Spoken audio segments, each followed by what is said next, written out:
What happens when a revolution abroad threatens to pull a young nation into the fires of war? Would the father of America stand with his former allies, or shield his country from the chaos unfolding across the Atlantic? The French Revolution, thunderous, dramatic, bloody, shook the foundations of Europe, but its ripples reached the shores of the United States, testing the resolve of its first president. George Washington, revered general turned reluctant statesman, found himself walking a tightrope between honor and survival, loyalty and logic.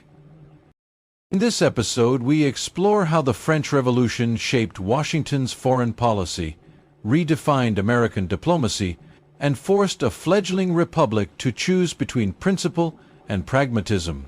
This is not just a story about France or war. It's a defining chapter in America's early struggle for identity.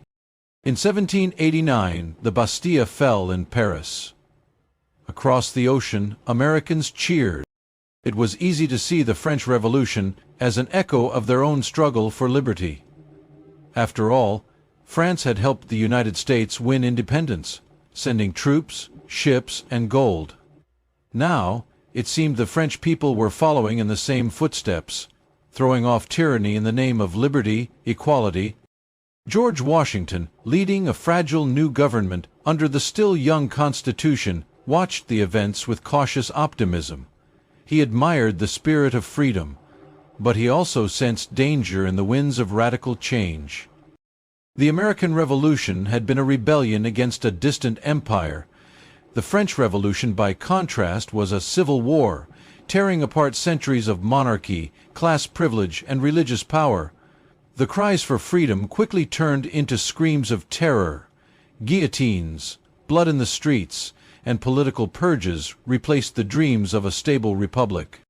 Washington understood what many Americans did not. France's revolution was not just a European affair, it was a storm that could engulf the United States. By 1793, France had executed its king. Monarchies across Europe declared war in response. France, now radicalized, expected its sister republic, the United States, to return the favor of alliance. But Washington was faced with an agonizing decision. The Treaty of Alliance, signed during the Revolutionary War, had been with the French monarchy. That monarchy no longer existed. France was at war with Britain, and Britain controlled the seas. American trade depended on both nations. Siding with either could mean economic ruin or war.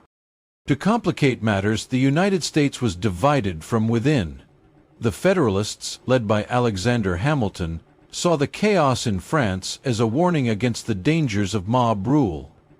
They urged caution and neutrality. On the other hand, Thomas Jefferson and the Democratic Republicans passionately defended the French cause. Jefferson, once America's ambassador to France, viewed the revolution as a painful but necessary march toward liberty. Washington was caught between two giants, Jefferson's idealism and Hamilton's pragmatism, and the future of the Republic hung in the balance. Then came the spark. In the spring of 1793, a French envoy named Edmund Genet arrived in Charleston, South Carolina. He was greeted like a hero. French flags waved, revolution songs filled the air, and Genet wasted no time. Before even presenting himself to Washington, he began recruiting Americans to fight for France. He commissioned privateers to attack British ships and encouraged military expeditions against Spanish territories. Genet acted like the United States was already at war without the president's consent. Washington was furious. This was a direct violation of American sovereignty and a challenge to the very authority of his government. Even Jefferson, sympathetic to the French cause, found Genet's actions reckless. Washington had had enough. He demanded Genet's recall. By the time the message reached France, the political faction that had sent him had fallen, and Genet faced likely execution if he returned. Washington, in an act of mercy, allowed him to remain in the United States as a private citizen. The Genet affair was a turning point. It made neutrality not just a policy, but a necessity. On April 22, 1793, George Washington issued the Proclamation of Neutrality. It declared that the United States would remain impartial in the conflict between France and Britain. Any American who violated that neutrality by taking up arms or aiding a foreign power would face prosecution. This was bold and controversial. To Jeffersonians, it felt like a betrayal. Had America forgotten the blood France spilled for their independence? Federalists, however, praised Washington's decision as a masterstroke of wisdom and restraint. Washington didn't see neutrality as betrayal. He saw it as protection.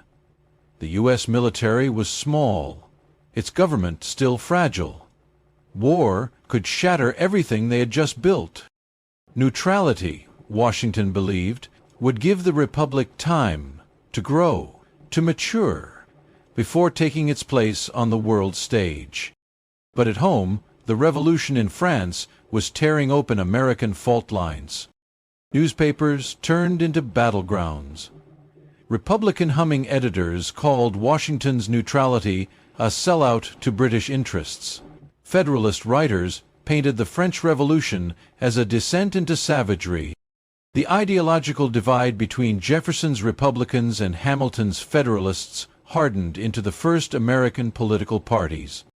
Washington had long hoped the country could avoid partisanship. Now, he watched in dismay as factions took root, fueled in no small part by the passions stirred by the revolution abroad.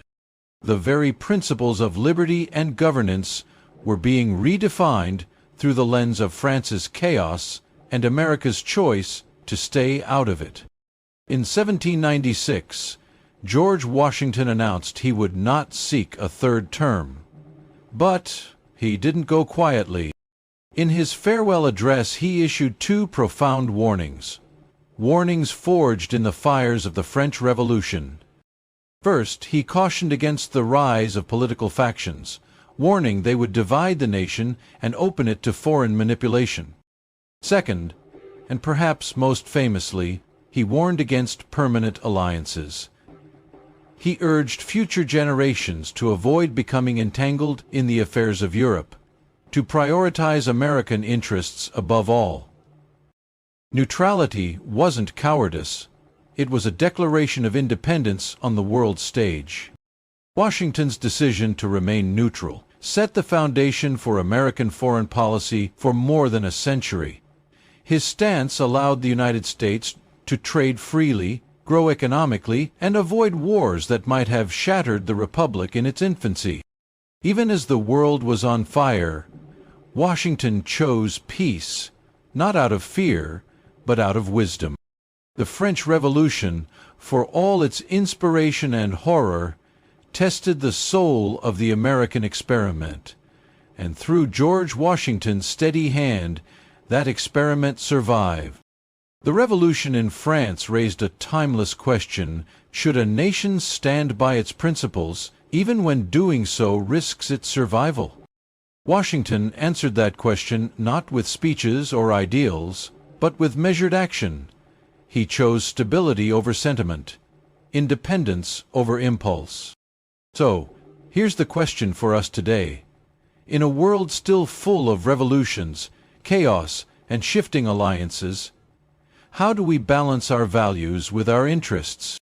Can we, like Washington, hold the line? Thanks for watching. If you enjoyed this deep dive into history, don't forget to like, subscribe, and hit the bell. Tell us in the comments, what would you have done in Washington's shoes? Until next time, stay curious.